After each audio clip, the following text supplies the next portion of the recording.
what we're talking about here, this cabinet structure, it's not, most of the states haven't gotten their cabinets yet. Correct. So this, what should the cabinet do when they come on ground, applies to all the states, not just the federal government. Yes. True.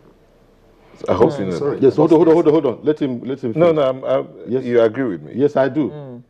Yes, but what I'm trying to point out to you is that whatever cabinet that comes on board to work with him, he has already formed an agenda for them. Just hold your thoughts. Let's take this call. Hello?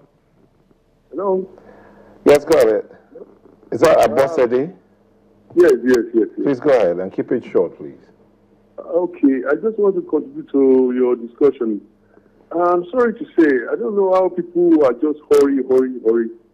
And the three guys there, he's only one that's talking sense. Because that's Muiwa, he's talking sense. Because the other guy from PDP said we are suffering. You know how much I save for diesel in my house since this government take over. And you know how much I save for buying petrol, black market, when this government come in. So people they are now talking that we are suffering. We are enjoying now. We are so happy now.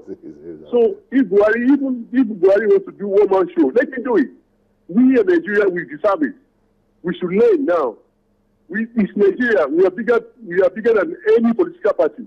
APC, PDP, Labour, we are bigger than all of them.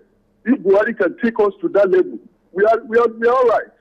This is talking about Igbo. Why are you dividing us? We are the same thing. We are Nigeria. We should unite together.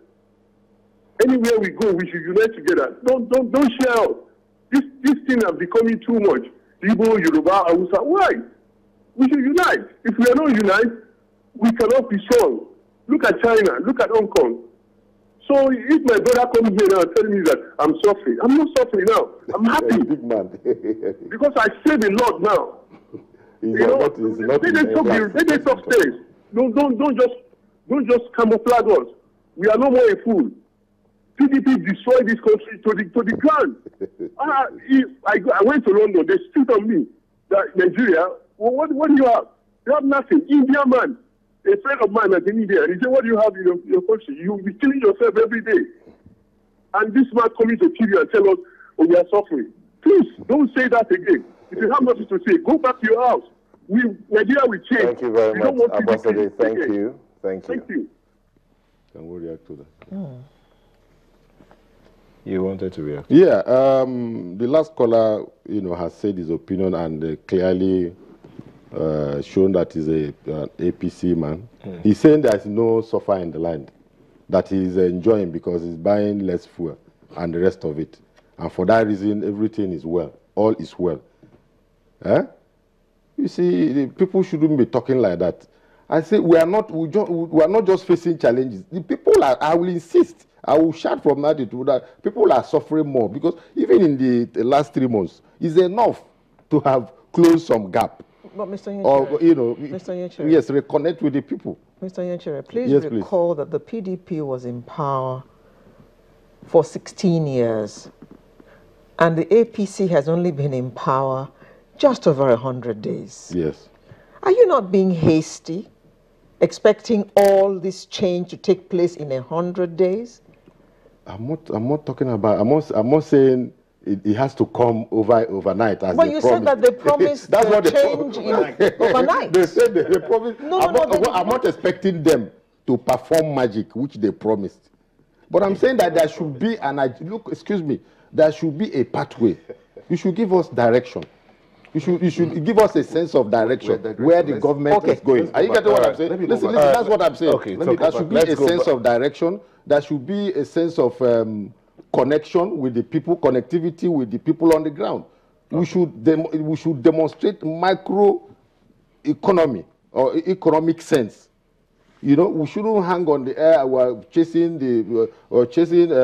corrupt ministers and corrupt people. Okay, Mr. Yenchere, and that has taken 3 months. We'll come back to you. Yes, Mr. Bello, I wanted to say something. When we talked about the cabinet, not just at the federal level, we're talking about the states as well. Exactly. So, and I thought maybe we should just really stay on the subject of cabinets and agenda that we have for them, And I respect all the people that are going to call in and all the people that are going to listen to us now. But you see, they have to also know that, look, what you think is not sense to you is probably sense to another person.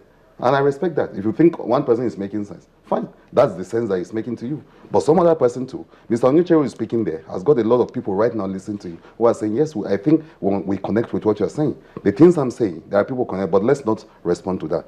Speaking on the cabinet, the reason why most states too had delayed, like I heard in some places, was that they are taking their cue from the top. And it has slowed down so many things in some states. The calling from cabinets, and I try to find out what's the wisdom in that, in trying to take your cue. But you have to know that the fact that the president doesn't have a cabinet in place all this while, it's really hurt the economy. It did. We like it, we don't like it, it was hurting. And it was almost as if there's no governance there. You know, I know the excitement that is out there. I can feel it. I feel the pulse of the people. I'm a journalist. I work with people. I talk with them. I know there's this great excitement. And don't blame anyone that comes around and, you know, and try to pick holes with the ruling party and say, this is what you promised. The other day, they were forced to say, no, we didn't promise this, we didn't promise that, we didn't promise this. Why? Because, look, let's face it, at the campaign, I was part and parcel of the campaign because at the time, I was still in government as Commissioner of Information for my state. So, and I know what the other party, the APC, was going about telling people. You know, it's easy to do that. You know, you raise the expectations of people to a point. And today, there are two sets of people right now. There are people who think that, oh, they've gotten to the El Dorado that they were promised. They said life has improved. They say things have happened. They are so desirous to see any form of change that any little change, any little thing that they see in society is attributed to that change. But then there's another growing set of people, and we should not be unmindful of them, like Mr. Onyeche probably represents, who are saying that they've not seen any change so far. And it's in the midst of all that a cabinet is coming, both at the federal and the state level. I would say that, one, that this cabinet is going to be one of the most supervised by Nigerians. Nigerians are going to, you know, invest their hopes, scrutinize them. Where Nigerians are going to invest a lot of, you know, hopes, and this hope is huge.